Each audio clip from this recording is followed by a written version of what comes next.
kita akan mempelajari bagaimana cara membuat multimedia pembelajaran interaktif menggunakan Macromedia Flash 8. Nah, kita buka dulu Macromedia Flash-nya.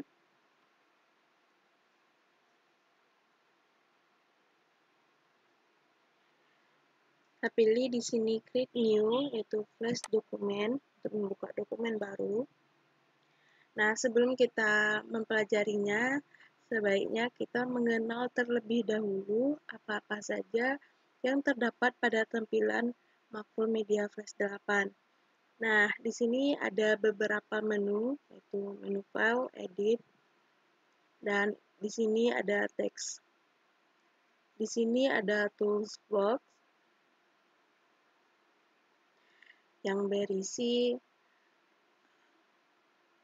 tools-tools yang membantu kita dalam membuat.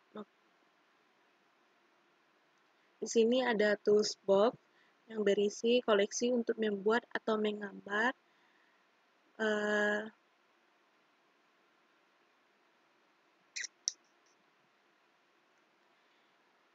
Di sini ada tools box. Di sini tools box ini berfungsi untuk membantu kita dalam membuat makromedia. Membantu kita dalam membuat multimedia pembelajaran interaktif. Nah, di tools box ini menjadi 4 bagian. Yang pertama yaitu bagian tools, yang kedua ada bagian view, dan ada bagian color dan option. Nah, selanjutnya di sini ada timeline. Timeline ini yaitu tempat kita dapat membuat dan mengontrol objek animasi. Selanjutnya, di bawah sini, yang dua ini dinamakan panel. Yang pertama ada Properties. Nah, di sini Properties ini merupakan tempat yang digunakan untuk mengatur properti dari objek yang akan kita buat. Nah, di sini untuk size ini yaitu size dari halaman putih ini atau lembar tempat kita bekerja. Nah, selanjutnya ada action. Nah, di action ini tempat untuk kita memberi perintah seperti perintah sederhana seperti perintah tombol-tombol, perintah dari frame, atau perintah-perintah lainnya. Nah, kita mulai dari fungsi-fungsi dari beberapa tools box ini. Yang pertama itu selection tools. Ini digunakan untuk memilih atau memindahkan objek. Yang ini subselection tools itu untuk memilih titik-titik. Nah, yang tadi untuk memilih objek, sedangkan yang subselection tools itu memilih titik-titik. Selanjutnya ada free transform tools yang digunakan untuk memperbesar atau memperkecil suatu objek. Nah, sedangkan gradient transform tools itu digunakan untuk mengatur posisi gradien dari suatu objek. Nah, di sini ada line tools digunakan untuk membuat garis. Nah, warnanya warna putih. Kita ulangin. Nah, untuk membuat garis. Nah, di sini ada lasso tools. Nah, di sini lasso tools itu untuk memilih sebagian dari objek. Nah, kita bikin objeknya dulu, kita menggunakan rectangle tools. Rectangle tools ini digunakan untuk membuat persegi atau persegi panjang. Nah, yang lasso tools itu digunakan untuk memilih sebagian objek. Nah, pilih aja, misalkan ini, hapus. Ya, cara membuat lasso tools ini digunakan untuk membuat gambar abstrak itu. Nah, sedangkan yang ini pen tools itu digunakan untuk menggambar kurva dan garis yang dapat dimanipulasi. Nah, seperti ini. Kalau menggunakan pen tools itu titik-titiknya harus saling berhubungan. Nah, seperti ini. Sedangkan selanjutnya itu text tool untuk membuat teks. atau kita untuk menulis kalimat, ini oval tools digunakan untuk membuat lingkaran. Selanjutnya ada rectangle tadi yang sudah kita coba. Yang di sini ada pencil tools. Pencil tools digunakan untuk menggambar suatu objek secara teratur. Nah, walaupun gambar kita agak berantakan, nanti garisnya maka rapi. Nah, seperti ini. Nah, selanjutnya itu brush tools. Nah, brush tool ini seperti kuas dengan warna tertentu dapat membentuk suatu objek yang bebas. Nah, seperti ini. Nah, atau yang selanjutnya ada eyedrop tools. Nah, eyedrop tools ini untuk mengidentifikasi warna suatu objek. Nah, misalkan ini warna apa gitu kan, warna hitam atau yang lainnya.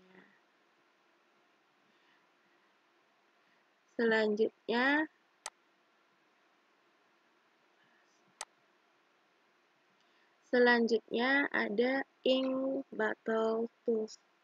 Ink bottle tools ini itu digunakan untuk mengubah warna garis yang di pinggir.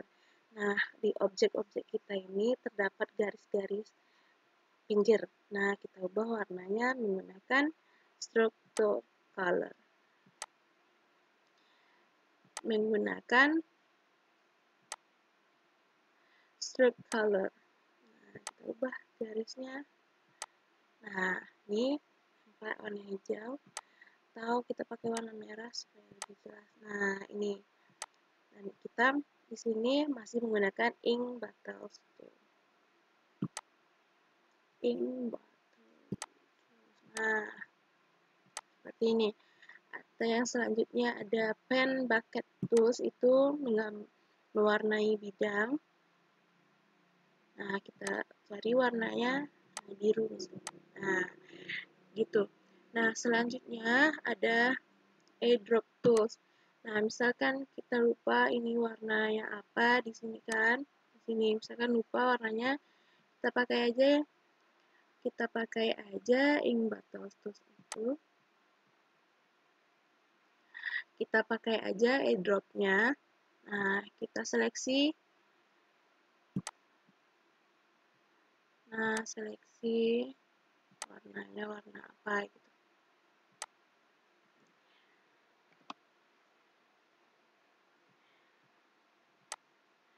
Nah, eraser di sini digunakan untuk menghapus objek. Nah, hand tool itu digunakan untuk menggeser-geser seperti ini halaman objeknya. Menggeser. Selanjutnya hand tool digunakan untuk menggeser layar tampilan tempat kita bekerja. Dan zoom tool itu digunakan untuk membesar itu objeknya. Nah, untuk mengembalikan dia ke ukuran normal, kita pilih di sini skalanya skala 100, atau bisa juga kita pakai show all. Nah, untuk menampilkan semuanya. Nah, di sini yang bagian color-nya itu stroke color.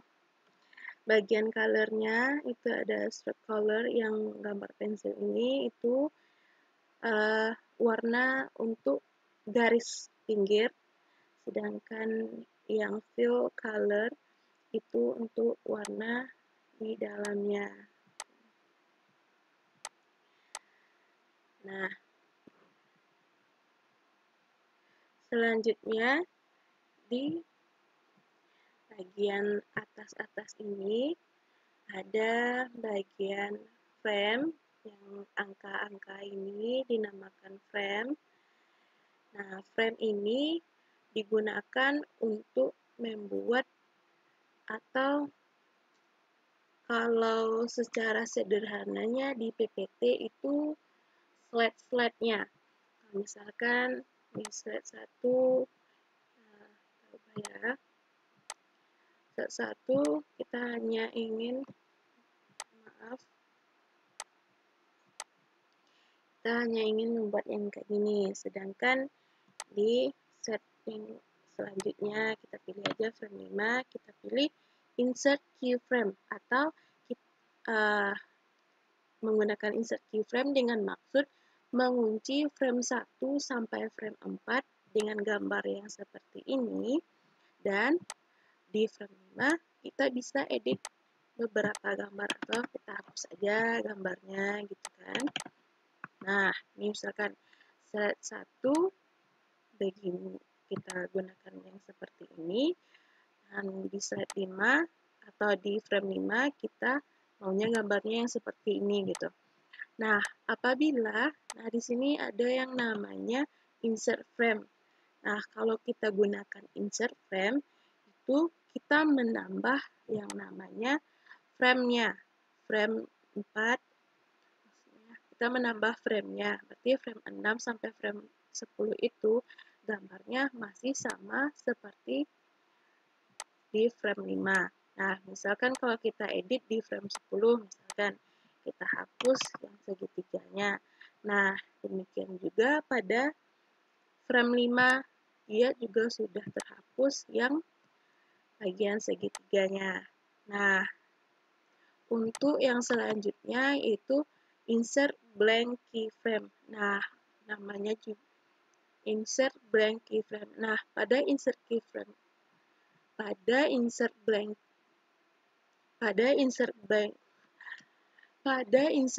keyframe ini kita hanya menambah lembar kerja kosong saja. Nah, untuk yang bagian layer, itu layer ini dimaksudkan untuk bagian layer, layer itu merupakan lapisan. Nah, di sini layer ini sangat penting dalam penggunaan Flash. Nah, di mana layer ini merupakan tumpukan dari lembaran-lembaran transparan ya, dari objek-objek yang mau kita bikin. Misalkan kalau misalkan di layer 1 sudah kita bikin begini. Nah, untuk layer 1 udah begini. Nah, untuk layer selanjutnya kita insert layer. Nah, di sini ada gambar mata itu show head all layer. Nah, misalkan layer 1 kita tidak ingin melihat apa yang di layer apa saja yang di layer 1, bisa kita klik ini. Nah, selanjutnya itu ada lock and unlock all layer. Nah, ini kita kunci aja layernya supaya layernya tidak keganggu gitu. Nah, yang ini namanya show layer as outline. Cuman dia tidak nampak warna-warnanya. Nah, seperti ini. Cuman outline-nya saja yang nampak. Nah, untuk yang tadi kita bekerja di layer kedua, dan layer pertamanya tadi kita kunci dulu. Nah, layernya nanti dia tidak. Nah, kita bekerja kan di layer kedua, kita kunci layer. Kita bekerja di layer kedua, kita kunci layer pertama. Nah, gambar-gambarnya seperti hanya gambar saja gitu. Tidak bisa kita ganggu di layer kedua. Misalkan kita mau tulis up.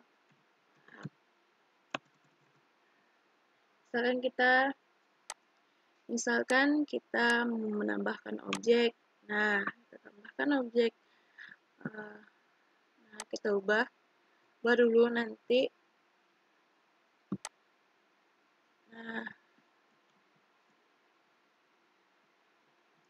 Nah, kita menggambarkan objek. Nah, di sini kita coba gambarkan objek.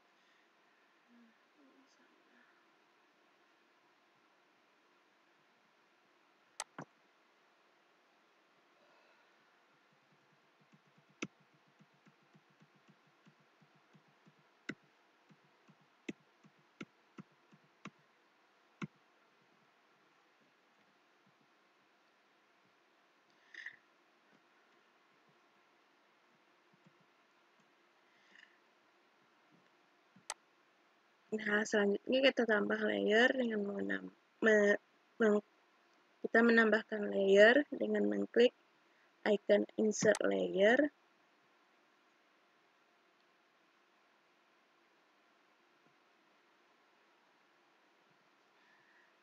Nah, di sini layer pertama kita kunci terlebih dahulu supaya tidak dapat diganggu, atau misalkan gambar seperti ini udah fix kita bikin, kita tidak mengganggunya lagi. Nah, kita kunci saja dan lihat baik yang merah nih, misalkan kita bekerja di layer 3. Nah,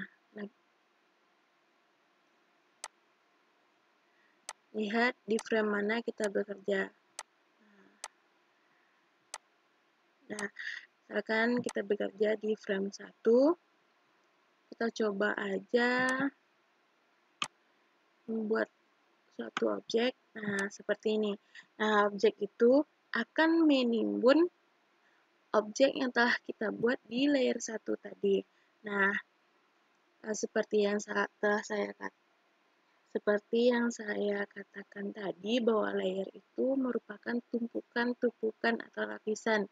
Nah, misalkan kita bikin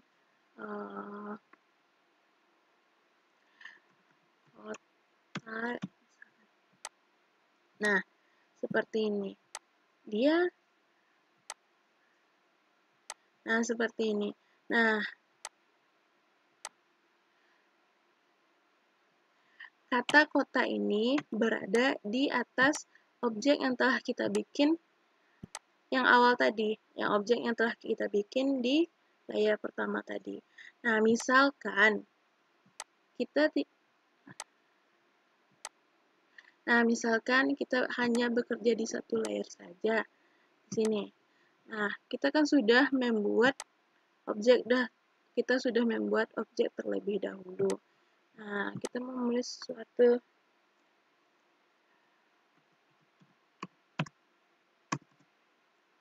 file misalkan. Nah,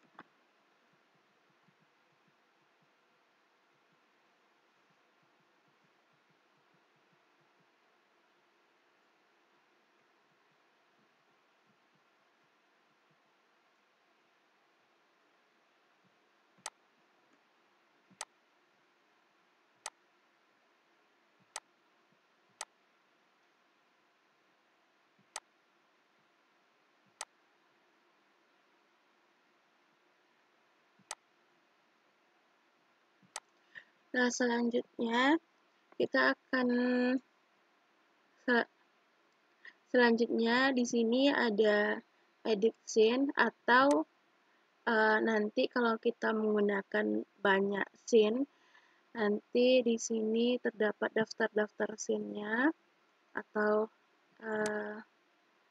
scene mana saja, di scene mana kita bekerja.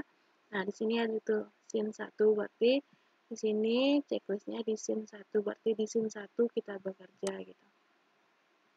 Nah, untuk menambahkan scenes-nya, di sini ada yang namanya, kita klik menu window. Di sini ada order panel, kita pilih scene.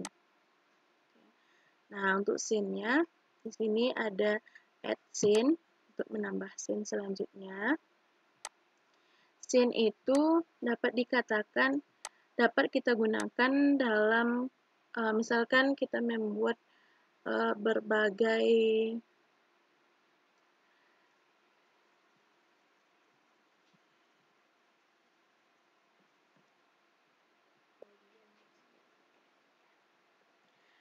scene ini dapat kita gunakan dalam membuat berbagai bagian-bagian gitu. Seperti yang media yang ditampilkan tadi, ada scene halaman pembuka, ada scene petunjuk. Nah, ada juga scene untuk profil dan sebagainya. Nah, di sini dapat juga kita ganti nama dengan mengklik kanan 2 kali dari scene tersebut gitu. Scene 1 atau di sini kita bikin namanya terserah kita supaya kita dapat mengetahui di mana tempat kita bekerja, atau di sini kita mau bikin scene petunjuk juga boleh. Terserah dari perancangnya. Nah, kita kembalikan. Seperti yang saya katakan tadi, nah checklistnya itu di scene tempat kita bekerja. Nah, di sini scene petunjuk. Nah, apabila kita mau pindah ke scene 1, kita klik aja scene 1. Nah, sekian untuk pengenalannya. Selanjutnya kita akan beralih langsung ke tutorial-tutorial seperti tutorial tombol, next and back, atau pembuatan tombol. Pokoknya semuanya akan kita pelajari nanti.